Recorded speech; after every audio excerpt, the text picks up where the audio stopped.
Ekor bersama KPK juga dari instansi vertikal, stakeholder lainnya dan terpilih yang terkait tentang pengelolaan aset, sertifikasi, prasarana dan sarana aktivitas pada kawasan P5 serta P3D sudah dapat kita selesaikan.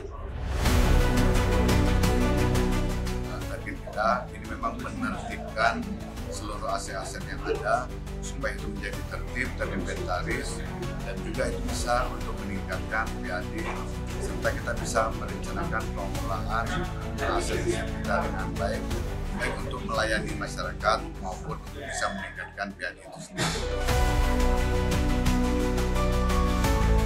Hari ini kita fokus untuk pembahasan PSU, di mana selama ini memang PSU belum tergarap dengan optimal.